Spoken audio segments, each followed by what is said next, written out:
તો સુરત શહેરમાંથી વધુ એક નકલી ફેક્ટરીનો પર્દાફાશ થયો છે। બ્રાન્ડેડ સાબુ અને બ્રાન્ડેડ બાથરૂમ ક્લીનર લિક્વિડના નામ ડુપ્લિકેટ બાથરૂમ ક્લીનર બનાવતી ફેક્ટરી ઝડપાઈ છે।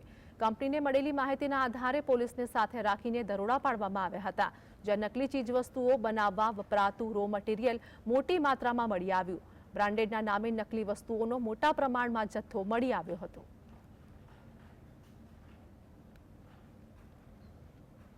સરથાણા પોલીસ સ્ટેશન વિસ્તારમાં લાઇઝોલ, ડેટોલ અને હાર્પિક આ ત્રણ જે છે કંપનીના સ્ટીકર યુઝ કરી અને ડુપ્લિકેશન કરતા હતા એ માલનું એ અનુસંધાને કંપનીના જે ઓથેન્ટિક નિમેલા એજન્ટ છે એમને બાતમી આપતા તેઓની સાથે રહીને ત્યાં રેડ કરી અને તમામ જે મુદ્દામાલ છે એ જપ્ત કર્યો છે। લગભગ 4,39,000 સમથિંગનો મુદ્દામાલ છે। આ મુદ્દામાલ એ લોકો ઓનલાઈન વેચતા હતા, એટલે એના માટે ઓનલાઈન જે કઈ રીતે વેચતા હતા, આમાં કોણ સંકળાયેલું છે, સ્ટીકર ક્યાં બનાવવા, ત્યાં સુધી અમે તપાસ અત્યારે જે છે ચાલુ છે।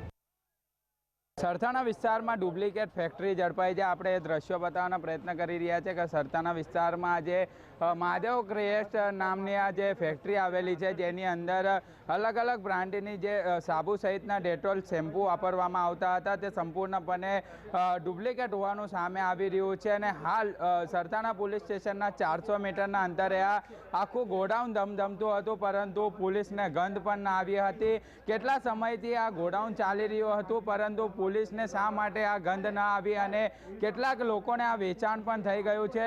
લોકો અહીંથી વેચાણ પણ લઈ ગયા હતા। અલગ અલગ શેમ્પૂ હોય કે પછી ડેટોલ સહિતની અલગ અલગ સાબુ અને શેમ્પૂની વસ્તુ અહીંથી લઈ જવામાં આવ્યા હતા। આરોગ્ય સાથે છેડા કરવામાં આવ્યા છે। સ્થાનિક પોલીસ અહીંની ઊંઘતી ઝડપાઈ હોય તેવું લાગી રહ્યું છે। બીજી તરફ આપણે એ દ્રશ્યો બતાવી રહ્યા છીએ કે જ્યારે અહીંના જે સ્થાનિક પોલીસ અને કંપનીના મેનેજરો દ્વારા અહીં રેડ કરવામાં આવી હતી, ત્યારે ક્યાંક ને ક્યાંક આ ફેક્ટરી હજુ પણ શરૂ છે, પરંતુ પોલીસ દ્વારા કોઈ પણ પ્રકારની સીલ અત્યારે કરવામાં નથી આવી અને જે છે તે અત્યારે પણ પોલીસ દ્વારા ક્યાંક ને ક્યાંક માલિકને છાવરવામાં આવતો હોય તેવું લાગી રહ્યું છે। પરંતુ અવારનવાર આવી ઘટના સુરત શહેરમાં બનતી હોય છે, ત્યારે તાત્કાલિક પોલીસ દ્વારા ફેક્ટરી સીલ કરવામાં આવતી હોય છે, પરંતુ પોલીસને ગંભીર બેદરકારી સામે આવી રહી છે। સરથાણા પોલીસની આ ફેક્ટરી હજી સુધી પણ સીલ કરવામાં નથી આવી અને ક્યાંક ને ક્યાંક અહીંના લોકો પણ એક વાત કરી રહ્યા છે કે આ માલિક સામે કલમો હેઠળ ગુનો દાખલ કરવામાં આવે અને